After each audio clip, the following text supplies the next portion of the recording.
Herkese merhaba. Bugün çok güzel bir tarifle karşınızdayım. Çiğ köfte ya da kısır sevenlere çok güzel alternatifle geldim. Yapımı aşırı kolay, tadı da bir o kadar lezzetli. Eminim çok seveceksiniz. Gaziantep'in meşhur yağlı köftesini yapacağız arkadaşlar. Haydi tarife başlayalım. Gördüğünüz gibi bir adet soğanı, büyük bir soğanda arkadaşlar, yemeklik olacak şekilde ince ince doğradım. Yaklaşık 5-6 diş sarımsağı da yine ince ince doğruyorum. Bu da sizin damak zevkinize kalmış. Artırıp ya da azaltabilirsiniz. Onu da doğradıktan sonra maydanoz doğramaya başlıyorum. Bizim maydanozlarımız biraz azdı. Siz daha fazla kullanabilirsiniz. Bu da çok yakışıyor içerisine. Onu da ince ince doğradıktan sonra köftemizin yapımına başlıyoruz. Yoğuracağımız leğenin içerisine biz 5 fincan köftelik bulgur kullandık arkadaşlar. Biz az yaptık, az kişi olduğumuz için. Siz miktarı daha da çoğaltabilirsiniz.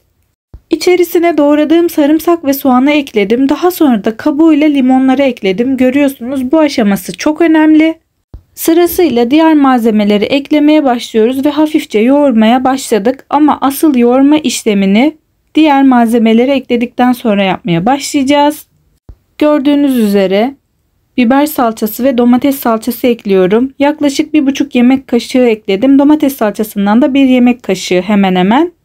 Miktarları kendi damak zevkinize göre artırıp azaltabilirsiniz ve bu malzemelerle yoğurmaya başlıyoruz. Daha sonra da baharatlarını ekleyeceğim. Baharat olarak da kimyon, tuz, biber, karabiber kullandık. Siz istediğiniz baharatları kullanabilirsiniz. Acı biber kullanabilirsiniz. Biz acı biberi daha sonra ayırıp tekrar ekledik. Ben çok fazla acı sevmediğim için yoğurma işleminin ardından 2 parçaya ayırdık ve kalan diğer kısmına daha fazla acı biber ekledik. Bu da aklınızda bulunsun. Evinizde acı yemeyenler varsa siz de bu yöntemle yapabilirsiniz. Bütün işlemlerini atlamadan göstereceğim arkadaşlar. Uzun süreli bir yoğurma işlemi gerekiyor bu köfte için. Bakın, içerisine su falan eklemeyeceğiz. Sadece limonun suyu olacak. Birazdan da domates sosu koyacağım. Onun suyu olacak. Ekstra hiçbir su eklemesi yapmayacağız. Limonun kendisi ve kabuğu o kadar güzel aroma veriyor ki arkadaşlar, bu işlemi mutlaka kabuğuyla yapmayı unutmayın. Bakın, hiç atlamadan size ne kadar süre yoğurduğumuzu gösteriyorum. 10 dakika yaklaşık bir yoğurma işlemi gerçekleştirdik. Daha sonra içinden kabukları alıyoruz. Ekşi sevenler gerçekten kabuğunun bile aromasını alacaklar. Yaptıklarında ne demek istediğimi çok iyi anlayacaklar. Aşırı pratik, kolay ve bence çok lezzetli bir tarif. Bir şans verip mutfağınızda denemenizi canı gönülden tavsiye ediyorum. Bakın, kabukları çıkardık ve yoğurmaya devam ediyoruz. Bu tarifi denediğinizde diğer tarifler gözünüzün önüne hiç gelmeyecek. Sürekli bunu yapmak isteyeceksiniz. O kadar eminim. Ben bulgurla yapılan her tarifi çok seviyorum ve bunu da çok seviyorum. Dilerseniz domates rendeleyip de kullanabilirsiniz. Ama bizim kış için yaptığımız domates soslarımız vardı. Menemen de fark etmez. İstediğinizi kullanabilirsiniz. 5-6 kaşık ondan ekliyorum. Bunun suyu, domatesin suyu yani arkadaşlar bizim için yeterli olacaktır. Bakın, kendini o kadar güzel topluyor ki. Biz kendi köyümüzden getirdiğimiz köftelik bulgur kullanıyoruz. Siz hazır alıp da yapabilirsiniz. Bakın, domates sosunu ekledikten sonra kıvamı o kadar güzel oluyor ki. Şimdi işin en önemli kısmına geçiyoruz.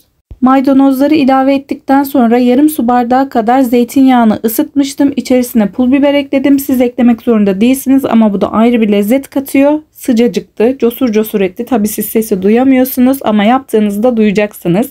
Annem tabii ki tavanın içerisinde kalan yağı da israf etmiyor. Onu da gördüğünüz gibi bulgurla temizliyor güzelce ve yoğurmaya başlıyor. İşte köftemizi köfte yapan yağ bu arkadaşlar. Yani lezzetini buradan alıyor diyebilirim. İçerisine kattığımız malzemelerle de çok güzel bir köfte oluyor. Bu tarifin orijinalinde zeytinyağı kullanılıyor. Arkadaşlar, dilerseniz siz normal yağ da kullanabilirsiniz. Ayçiçek ya da mısır yağı. Ama dediğim gibi biz zeytinyağı kullandık. Varsa evinizde zeytinyağı kullanmanızı tavsiye ederim. Ayrı bir lezzet veriyor. Gerçekten çok güzel oluyor. Yaklaşık 15 dakika kadar yoğurma işlemi gerçekleştirdik arkadaşlar. Bakın, artık köfte kıvamına geldi. Çok güzel oldu. Yağını koyduktan sonra şöyle hafifçe bütün malzemeler birbirine geçsin diye bir yoğuruyoruz. Baharatlarda miktar vermedim arkadaşlar. İstediğiniz kadar koyabilirsiniz. Tamamen yine sizin damak zevkinize kalmış. Şöyle bir yoğurduktan sonra toparlamaya başlıyoruz. Kimyonu da mutlaka kullanmanızı tavsiye ederim yine. Gerçekten güzel bir lezzet katıyor. Şimdi annem 2 parçaya ayıracak. Dediğim gibi kalan kısmına da acı biber ekleyeceğiz. Çok az da nar ekşisi ekliyoruz. Ve final böyle oluyor arkadaşlar. Aşırı lezzetli. Ekşiliğini daha fazla istiyorsanız ya da nar ekşisinden gelen o tadı seviyorsanız biraz daha fazla ekleyebilirsiniz. Bu bizim için yeterli olacak. Nar ekşisini de güzelce karıştırdıktan sonra artık sıkım yapmaya başlayacağız. Çok ama çok güzel bir köfte oldu. Alternatif dediğim gibi ne çiğ köfte gibi ne kısır gibi, gerçekten çok başka bir şey. Çok lezzetli.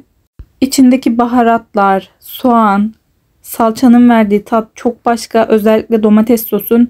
Bakın tabağımız hazır. Yanında istediğiniz şekilde tüketebilirsiniz. Biz biraz marul yıkadık. Ve biraz da kış için yaptığımız turşulardan çıkarıp yanına koyduk. Özellikle biber turşusu bence çok yakıştı. Deneyenlere şimdiden afiyet olsun. Lütfen videomu arkadaşlarınızla paylaşmayı, yorum yapmayı, beğeni atmayı unutmayın. Destekleriniz benim için çok önemli. Herkese iyi günler.